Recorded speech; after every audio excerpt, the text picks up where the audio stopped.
From Tally to Cali, It's time to wake up. Wake up! Wake up! Warchant.com is your ultimate Seminole sports source. And this is Wake Up Warchant, presented by Corner Pocket Bar and Grill. One more corner pocket. Now here's Warchant.com's Aslan Hajavandi. And Corey Clark. Wake up! What is up, everybody? It is Wake Up Warchant, presented by Corner Pocket Bar and Grill, Tallahassee, Florida. Coming up on today's show, practice observations and some Clemson thoughts. Wake Up Warchant, again, presented by Corner Pocket Bar and Grill, Tallahassee, Florida, cptallybar.com, the website. Check it out or pull your phone out. Camera app, QR code, snap, goes right to the site. You can place your order online. You can pick it up. Get on your way with your day, or you can just hang out with a bunch of cool folks. Maybe throw some darts, maybe shoot some pool, maybe just watch some football, maybe just make a friend. You can do all that at the Corner Pocket Bar and Grill. Tomorrow, Thursday, that will be bingo night. So do check that out. Lots of announcements, Corey. Later tonight, 6 o'clock live, recruiting chat with Micah Langston. So if you want to know what's going on in the recruiting world, 6 o'clock live on YouTube. Check it out. Replays will be available elsewhere. Thursday, 6 o'clock, Corey and I doing a live edition of this show. Wake Up I think Warchant. that might be a 7 o'clock joint, okay. buddy. All right. 7 o'clock action, I think. There we go. 7 o'clock Thursday night, live, Corey and I, also presented by DeLuna Coffee. Then Hotel Indigo pregame show, 2 hours before kick, Jeff and Tom. Then the watch-along, Dominic and myself first half, Tom and Dom second half. And then the postgame show with Gene and Tom. And sandwich in there. Sorry, Corey. One of these days I'll remember to always mention the happy hour before I get to the Especially because it's our sponsor. Yeah, it's Corner Pocket Bar It's our and Grill. primary sponsor, yeah. Yep. Jeff and Corey shooting the breeze, having some drinks, talking ball. We got you covered. And that's 5:30 to 6:30. Yes. Jeff and I will do that on Friday. We lost our last one before the Wake Forest game, but other than that, we're undefeated this year, gang. Boston College didn't have anything for us, and neither did Duquesne. So, but yeah, we got to assume it's going to be a big crowd there on Friday night. Get there early, get you a good seat. You can watch the two bald guys just get after it. And then afterwards, if you're nice enough, we'll sit and talk with you for a while and say hello and, exchange pleasantries. We're nice enough people. You can sit and say hello to us. Man, I've been asking everybody in the group text and everything. It feels like game day should be in town, Feels like Reese and Coach, Herbie, Dez, and David, and the other 9 people they have on the panel throughout the 3.5-hour bonanza that is college game. They should be in town. But they're in Knoxville again. Can't rush it, Aslan. You can't rush it. I wonder when Jimbo's first game day was. Well, you think it was the 11 Oklahoma game? Was that a game day? I think so. I want to say I think so. Yeah, because they were number 1 in the nation, and we were like top 10, I think. They liked us. Yeah. So that was probably it. And then maybe the 12 Clemson game. I think that would. Yeah. And I don't know when the last one was. It probably I couldn't even venture a guess. I don't even know if they 14 Clemson maybe. I mean, it's been perhaps. a minute. Yeah, long time, man, long time. It would be nice to get off. Look, the I think schneid. you made a good point. I think if they win that game on Saturday and they're 5-1, probably, like I said, probably top 20. And then, although they wouldn't have gotten credit for winning that game, it would have been like, oh, NC State just must be terrible. We'll rank them 23rd, but whatever. You're top 25 and Clemson's 4th. And you made a good point that they were just at Tennessee a couple weeks ago, right? Yeah, they're in Knoxville for the Florida game.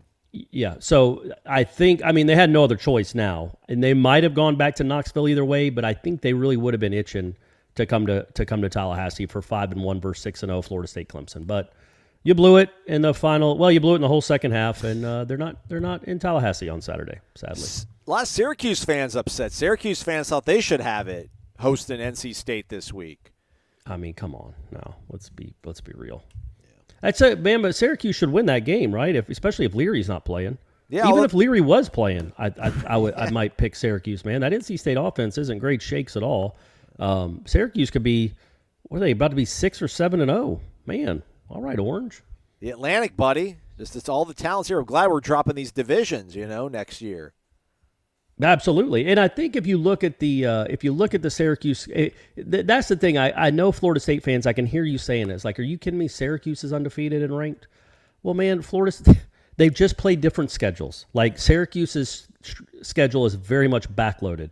I think if Florida State had played the first 6 games that Syracuse had played, they would probably be 6-0 too.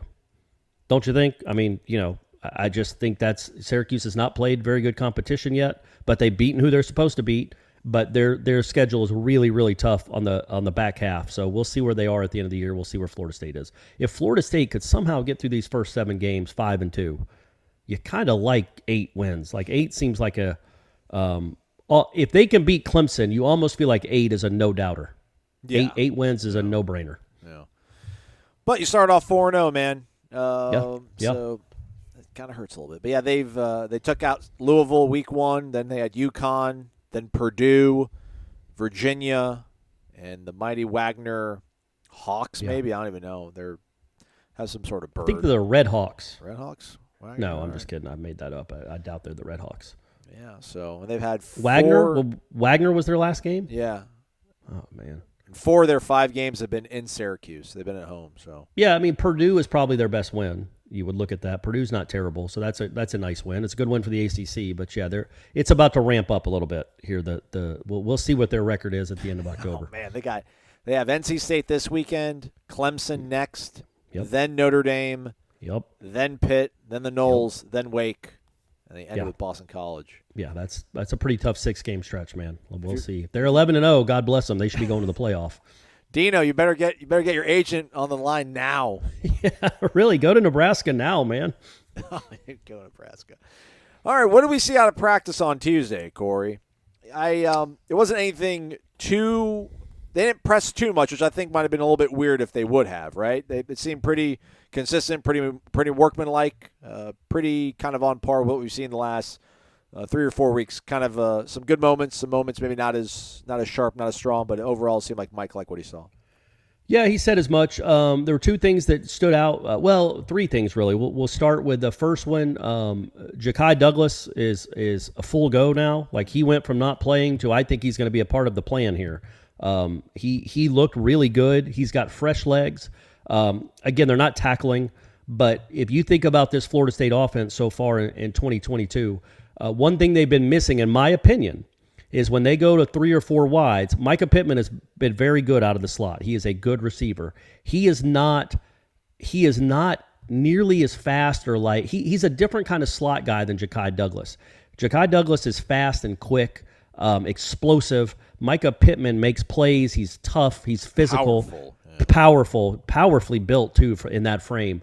But he is not a guy that will leave a linebacker or a safety in the dust necessarily. Ja'Kai Douglas, if he shakes you the right way, you might fall down. Like, he's a different kind of guy in the slot. Now, maybe you don't notice it as much against Clemson because they're really good. But as we move forward in the season, I think getting him back is a big deal. There were times where, look, what other slot guys do they have? Like, Winston Wright was supposed to be a guy. Who knows? Keyshawn Helton just isn't a part of this team, really. Except in those cinematic recap videos in the locker room. That's really the only time you see Keyshawn Helton, and that's not a shot at the kid. He's just, I don't know what's going on there, but he's not a part of the plans at all.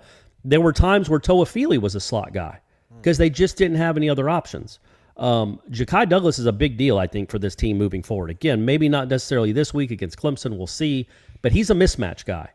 And he's a guy that if you play press coverage with a safety or your 4th best cornerback, he could leave him quickly. We've seen it a few times in his career already. He's just a different kind of athlete in that spot. He's not as good as Micah Pittman. Micah Pittman's a player, man, but they're different. You know what I mean? No. Like, he's just a fast twitch, quick twitch, twitchy slot guy. Twitchy McTwitcherson. Yeah. He's a tough cover in the slot.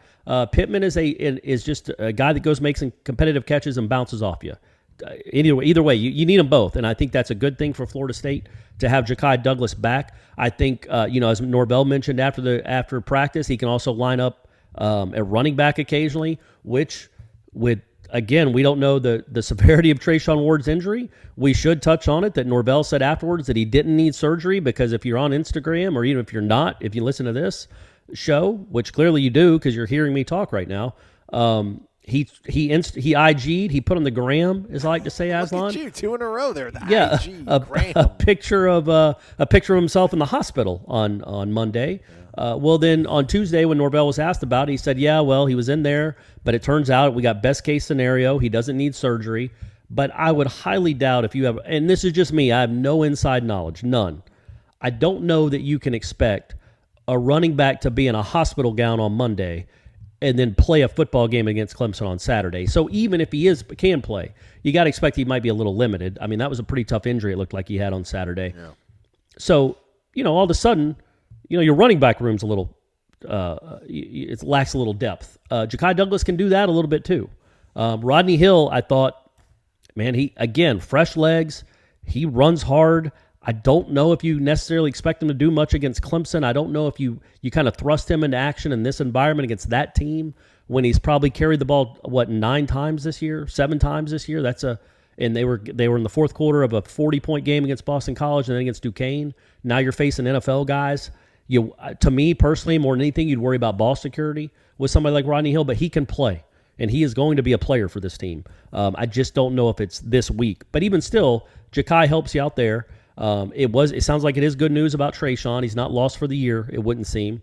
But I would assume, you would think, just being a realist, you would think maybe after the bye week is best case scenario with him. But we'll see. Maybe he'll be playing on Saturday.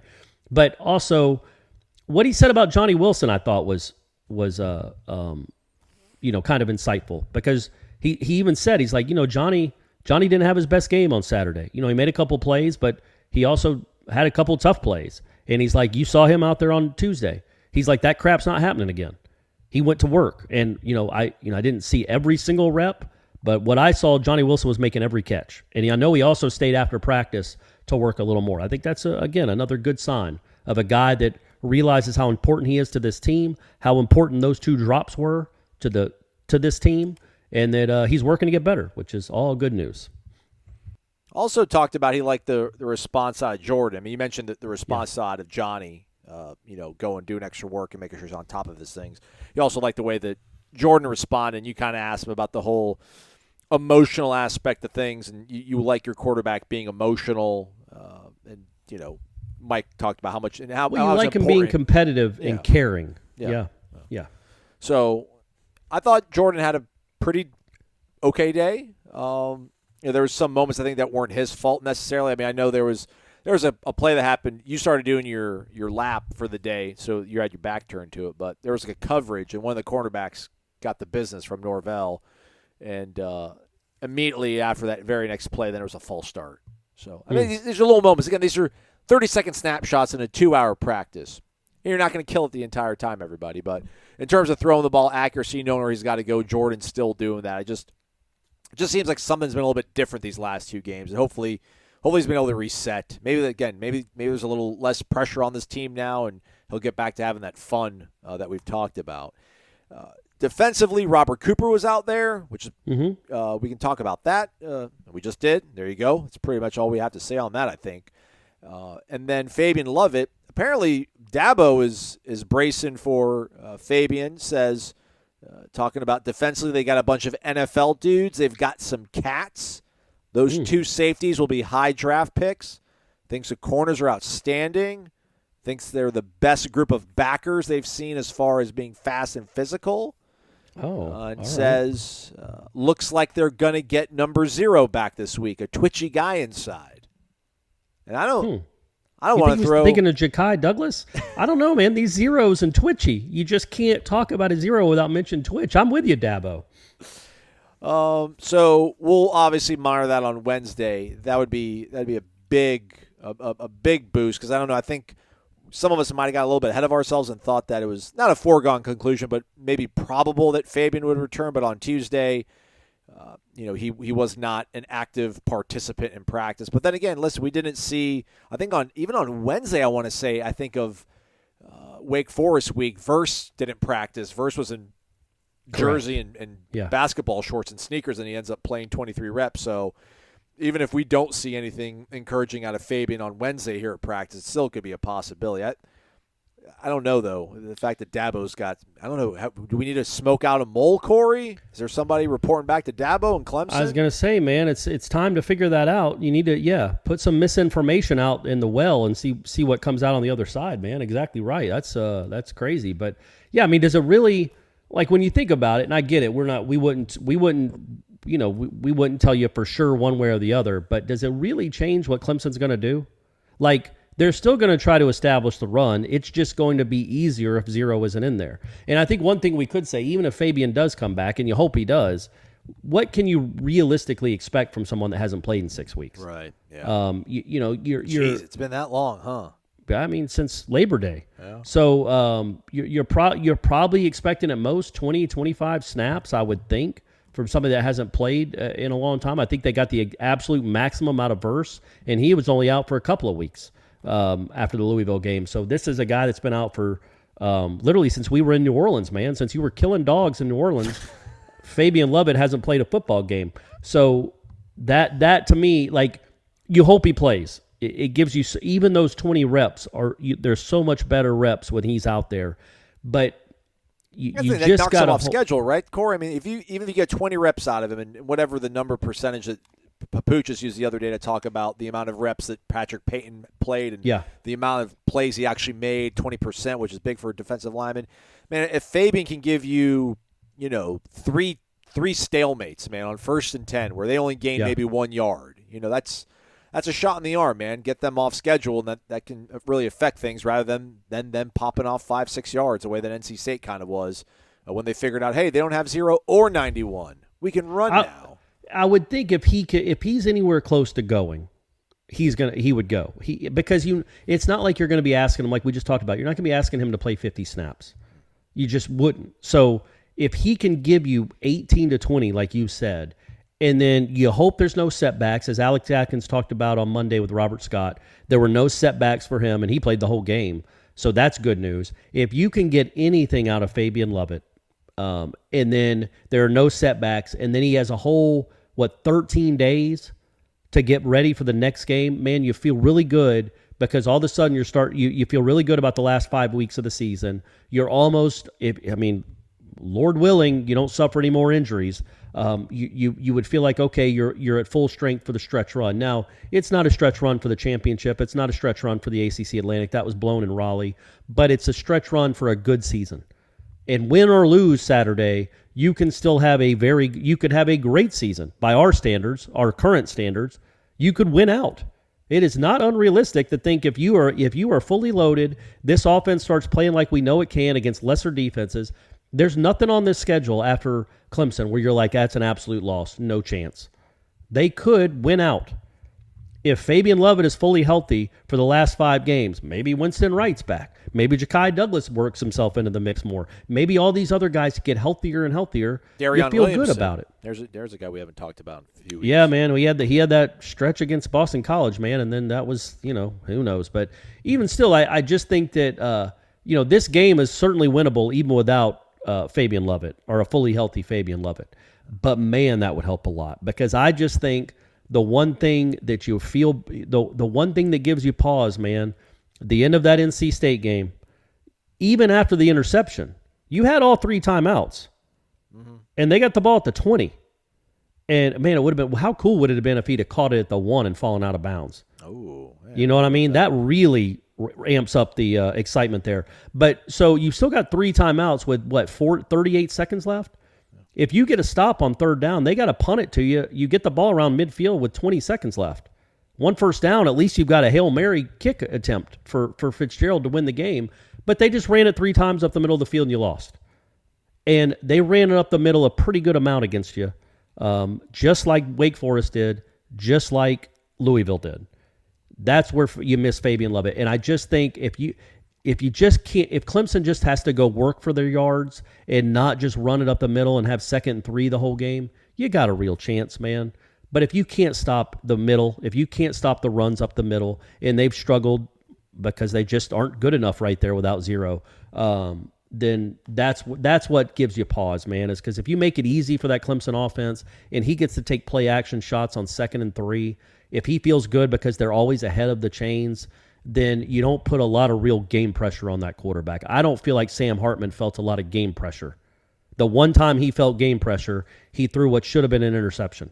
Like, if you can get them into 3rd and longs or even 2nd longs, it changes the whole game. But if you allow them to just run up the middle and feel good about things and be always constantly ahead of the chains, you're going to have a real tough time because their offense isn't very good.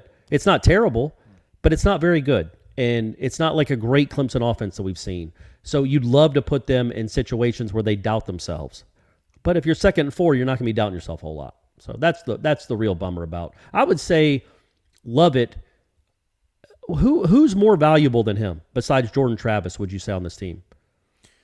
Is he right up there, right? Don't you think? Yeah, like Jamie. I mean, I think things because the drop off between, I don't know, would be Shaheem if Jamie were to go down. I would say, man, I think Jarquez. I like Jamie Robinson a lot. He is a very good football player. I don't know if he's a super high draft pick like Dabo was saying, but I think he is an NFL player for sure. But I think the difference between him and Shaheem, I think they're closer than Fabien and his backup.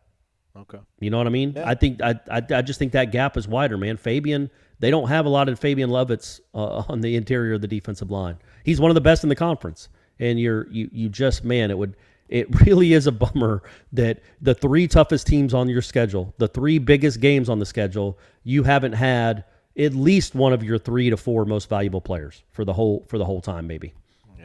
You know, LSU right now, 53rd in the nation, averaging over 172 yards on the ground. But they, it was their first game, so it's really hard to, compare to where they're at now. But I'm sure Fabian's presence definitely affected the way they were able to run the ball that night. So, yeah. And they ran it. I think they put up some yardage, but that was all Jaden Daniels. Yeah, that was all it was. Like, they couldn't run at all. Yeah.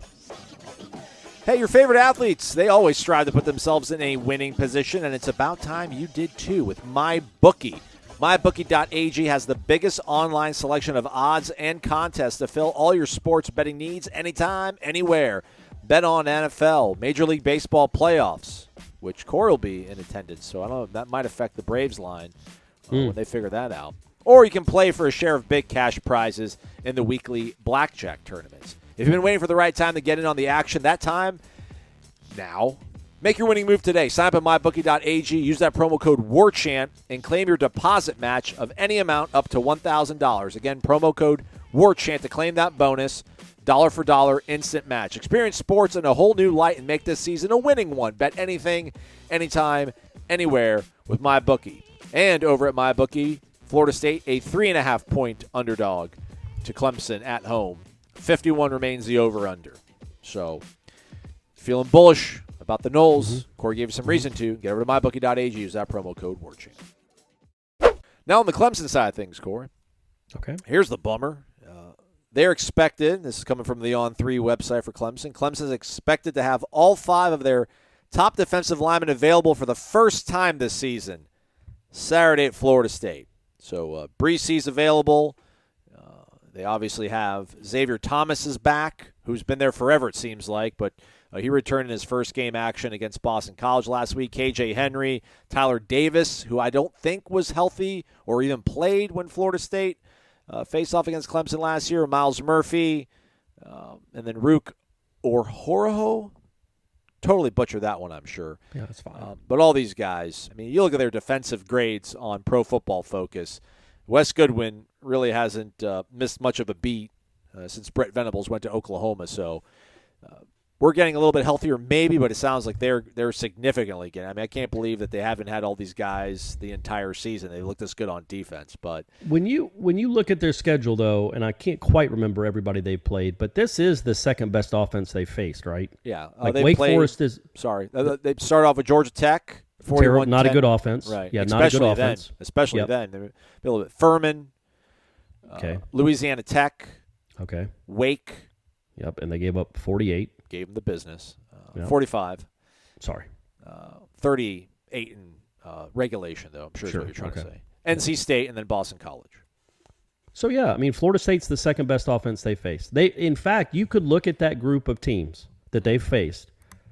I don't know what I'm doing. I'm usually the pessimist. I'm almost talking myself into this. But you look at that group of teams they faced. That is a smorgasbord of awful offenses. Mm-hmm. Like, that is not – none of those offenses are good except the one offense they played with a pulse put up 38 in regulation against them. That bodes – and they had Breesy for that one. Remember his dad was screaming at all the Wake Forest fans afterwards? Yeah. But so – you know, that that kind of bodes well, right? Like they haven't faced anybody with a pulse, anybody that can make plays. Like we saw that NC State offense up close, man. Yuck. Yeah. And then you see, I don't even know what maybe Furman and Louisiana Tech have great offense. I know Tyler Grubbs is still leading Louisiana Tech in tackles, everyone. He's got 48 after 5 games. That kid's a tackling machine. Louisiana Tech 69th in scoring offense, averaging 30.2 points per game, 87th in total offense, 373 yards. Yeah, so not great. No. So they faced one good offense, and they got lit up for a good majority of the time. And again, I'm not predicting that Florida State's going to light this defense up by any stretch, but I do think it is the biggest challenge that they've faced probably all season, just in game atmosphere. Clearly in game atmosphere, but when you combine the Florida State defense and what they can do on offense. This is a tough test, man. It's a tough test for Clemson, and this offense can make plays. And that Clemson secondary has faced one offense that could challenge it vertically. And look, Wake has better receivers overall than Florida State, but maybe not by that much. And they gave up 38 points, so that could make you feel pretty good. But then again, you have to be able to block to get the throws off, and we'll see how that goes. Yeah, that's something we'll probably drill down a little bit further the rest of the week, which, by the way, thread is up right now over on warchant.com, Tribal Council for the Renegade Express. We're going to knock that out.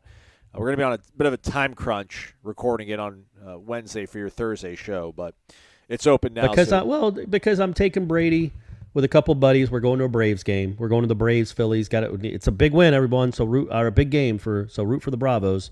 And even if you're not a Braves fan, but you like me. Root for the Bravos. It'd just be fun. Look, man, I was telling Aslan, I'm still riding high off last year. They win or lose. I wouldn't be completely against them not having to face the Dodgers again. Like, I just feel like it's tough, man. It's tough watching the Dodgers for 6 or 7 games. They're so good. They're so exhausting. So part of me is like, man, I could enjoy some postseason baseball if the Braves aren't in it, because this is torture. But either way, I want to take my son to a game and have them win it. You know what I mean? It's fun to watch postseason wins. So root for me on Wednesday afternoon after you're done listening to this. We'll be at practice Wednesday, and maybe there was something you asked, and I'm like, I should ask Norvell that question. You're like, we don't know, but it's something we could ask. I'll have to rewind and listen to it. But I think, I'm going to ask him. I was going to ask him on Tuesday, but figured I'd wait till Wednesday so he's got a little bit more data. Obviously, we'd love to have Fabien Lovett back. We'd love to know that Robert Cooper is good to go, and maybe Trayshawn Ward is simply a pain management thing. And if he can hold on to the ball and be somewhat relatively managing the pain, that's a good sign for Florida State.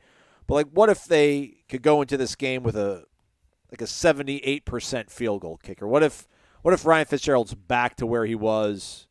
I don't know, end of last year. I don't even know if he was 75, 78% back then. What was he, 10 of 13? What's that check out to? That's 5 out of 6 and that's probably 78%. Okay. Right? Okay. 10 out of 13, yeah. Just looking at Clemson's stats, they have the number 1 red zone offense in the country.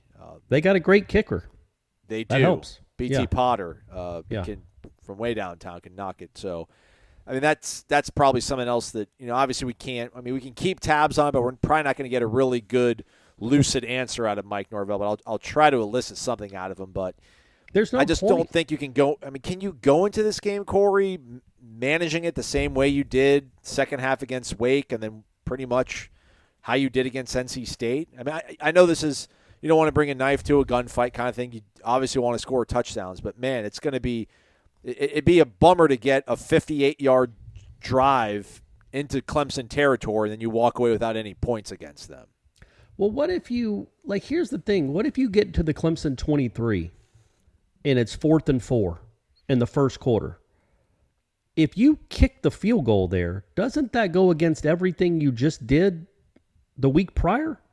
If you're willing to kick a 41-yard field goal against Clemson in the first goal, or if you want to kick any 41-year-olds you see, do it, man. I hate 41-year-olds, those young whippersnappers.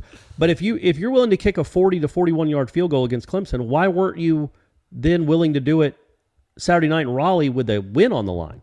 And I completely agree with them trying to move the ball forward. Certainly, we're not relitigating the last play, but I don't think they should have just centered the ball and gone for a field goal. But my point being, I don't know what changes. I think the fact that you lost that game, Corey, you can't manage a game like that. I mean, that's the thing, man. Well, I mean, that might just be so. Okay, so let's play this out. So first quarter, you take the ball, you drive down the field. It's 4th and 9 from the Clemson 28-yard line, 25. Let's say 25. You run Fitzgerald out there because it's 4th and 9. Those are really hard to get, period, much less against one of the best defenses in the country. So you run Fitzgerald out there, and he misses a 43-yarder. Well, now you can't kick him anymore. You know what I mean? Like, so you do just have to, and especially if it comes off his foot a certain way. Though you guys know what I'm talking about. The walk-ons haven't looked all that great either. No, trust me. And I watched the walk-ons like a hawk before the game on Saturday. And Fitzgerald was by far the best option. Just realize that, everyone. I promise you. So if Fitzgerald doesn't kick the ball in his first attempt on Saturday, if it looks nothing like the one against Raleigh, if it looks like some of the stuff we've seen, straight left, no height, sideways, that kind of stuff, you're done with him. Yeah. So, but I do think if it's 4th and 5 or longer, early in the game, maybe I think you do try to play for the points, but if he misses, you have to change the way you coach. And you have to go back to how you coached the last part of Wake Forest and how you coached against all of NC State. And just realize you can't keep running him back out there. But he might make the damn thing. Yeah, he might make the damn thing. Yeah. I mean, that's the thing, is that we're in week 7, right? 5 or 4. I mean, they've got Miami on the schedule still. They've got Syracuse in the Carrier, well, whatever it's called now, the JMA Wireless Solutions Dome or whatever. Is that really what it's called? Something. Yeah, it's not Carrier. Oh, no. It'll always be the Carrier Dome to me. Yeah, exactly right. Florida, I mean, it'd be crazy to think that you're going to end up playing, I don't know, like half of your schedule without a field goal kicker pretty much at the major Division I. There's no waiver wire. So what are the options? You can't just waste you can't. Like, again, I think what he did at the end of the halftime, again, there's no pressure. Yeah. It's a completely different picture. But if he drilled that thing. That's as good as he's ever kicked a ball in a football game, in my opinion, at least a college football game. It was just pure. So if the first kick that he has against Clemson, and I'm not talking about an extra point, I'm talking about a real field goal. If it looks like that, all right, man. Good times. Game on. Yeah. Yeah, exactly right. But if it doesn't, if it looks like what we've seen a lot of this year, that's just the reality of the team you have. You got to coach differently. You got no other options. Anything outside of 40 yards, you can't attempt. Maybe even anything outside of like 35 yards, you can't attempt unless it's 4th and 20. And you have to coach that way.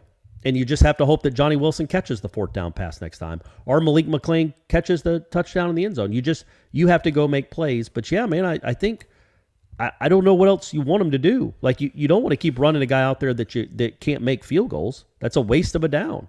Yeah, but I mean, he made his last one, so let's give him one more shot. It just like, again, when you go back to that stupid game, what would have been perfect is, I don't know, man, a pass interference in the end zone, and you get the ball at the 3. And then you just set up a basically a chip shot extra point. He makes it for a game winner, and that just relieves everything. All the stress is gone. He's kicked the game. That just would have been the perfect way to get Fitzgerald back on track. I don't know, as well as he struck that ball, with so little on the line in all reality in that situation, I just don't know that gets him back on track. We will find out the next time he kicks it. And it's not so much if he makes it or not. You know me, Aslan. I'm not a process guy. I'm not a results guy. I'm a process guy. Yeah, right. If it looks gross, that's what I'm more concerned with. If he kicks the crap out of it and he hits the upright, but he stepped into it and drilled it, and he just happens to be a little off, okay, man, you might have your field goal kicker back. That's 2 in a row that he struck really well when it mattered. But if it looks like, frankly, like a sophomore high school kicker, which some of these will look like, I think you have to say, all right, well, we're done. We can't do this unless it's a 27-yard attempt. But they're not settling for field goals, baby. They're going for touchdowns. They're going for 6 touchdowns on Saturday. I wonder if the fact that you kind of are an underdog and, your back is against the wall, you have an outside chance of still winning the Atlantic. Not a very No. How would you do that? Clemson would have to lose 3 times, right? Well, no. I mean, if you beat Clemson and then they lose another one, but I don't know who. Oh, yeah, that's true. I mean, they I don't could know who's lose left. to 'Cause Syracuse. No, then Syracuse would have the. I don't know. What if you beat Syracuse? You need a bunch of 2-loss teams, but if you beat Clemson, you'll probably be ranked really high. And I think the tiebreaker would come down. I don't know the levels of the tiebreaker, but I think it's whoever's the highest ranked in the playoff poll. So actually, Clemson might still hold on to because they're only, but they'd have 2 losses too at that. Anyhow, there's still an outside chance, but you don't have as maybe much pressure on you. Maybe you can be a little bit more freewheeling. And I think Dabo, obviously, I think Dabo's got more talent. I think Dabo's going to play it by the numbers, and he's got a good kicker. So I feel like the numbers, the scoring margin is probably always going to be close to that kind of field goal number to where you can trot your guy out there. But maybe Mike just kind of goes for we don't want to stay tied with this team. We don't want to draw within a 3-point game. We want to get the touchdown, and we want to get the extra point, and we want to have a lead, a substantial lead. So maybe the course of the game itself will make not going for field goals a little bit more palatable for some people. Again, I think you can try it once. Give it a try, see what it looks like. As long as it's not it better not be 4th and 2. But if it's 4th and not manageable, give it a try. And see where you go from there, because it really could change not just the game, it could change the complexion of the season. If all of a sudden you've got a field goal kicker you trust, because you're gonna play some close games even after Clemson, and it would be really good to get him back on track. So in that regard, sure, but I think you coach to your team, you coach to what you coach to your best players, and I think when you look at this game, Clemson has the better defense, clearly, and Clemson has the better kicker, clearly. But I think I think it's at least even. Yeah, I think Jordan Travis. But my point being, if Jordan Travis has a good game, you could and probably should win this game if he plays well. And I mean well, But he plays well when he has time and everything is working. And you're not going to have a lot of time and not everything's going to work against Clemson. That's what concerns me the most. I mean, that's all quarterbacks though, right? I mean, plays well for him. Like even in the midst of what's going to be coming at him, which is a lot of NFL dudes trying to tackle him.